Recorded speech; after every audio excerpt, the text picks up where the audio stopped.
I'm going to tell you how Spider-Man came into being. It's a true story, although sometimes it's hard even for me to believe it. But we had already done the Fantastic Four and I think maybe the X-Men. I can't remember the order, but my publisher came to me and he said, "Stan, I want you to come up with another superhero." So I said, okay, and I went home, and when my publisher said do something, I'd better do it because I wanted to keep my job. I thought, what can I come up with now? And the most important thing in a superhero at first is the superpower. Once you get that, everything else comes along. So I thought, what power will I give a new guy? And I saw a fly crawling on the wall. And I said, hey, if I could get a superhero that could stick to walls and crawl on them, man, that would be cool. And no, I'm lying to you. I don't think the word cool was in use then. I probably said it'll be groovy. I'll never lie to you. So I thought that was good. Now I needed a name. So I said, well, let's see, Fly Man, Mosquito Man.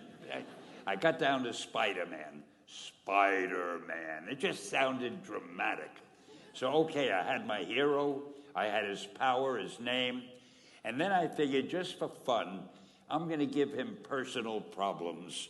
Because except for you people who are your lives are perfect, but most other people have personal problems. And then I thought I'd make him a teenager, because there were no teenage superheroes that I knew of at the time. So armed with all that wonderful material, those great ideas, I ran into my publisher's office and I told him.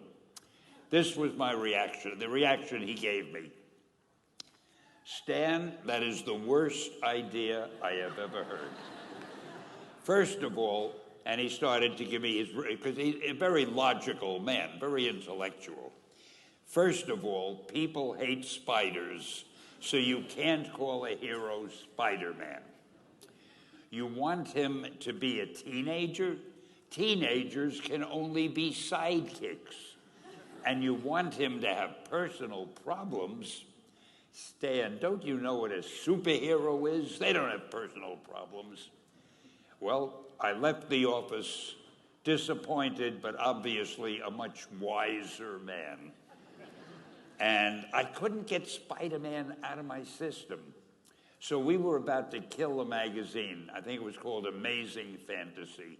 It wasn't selling well, and we were sending the last issue to press. When you do the last issue of a magazine, nobody cares what you put in it because the book is dying.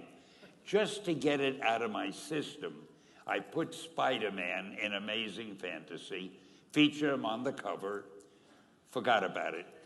A month later, all the sales figures came in. My publisher came racing into my office. Stan, you remember that character we both loved so much, Spider-Man?" He said, "Let's do him as a series." Now, why am I telling you this?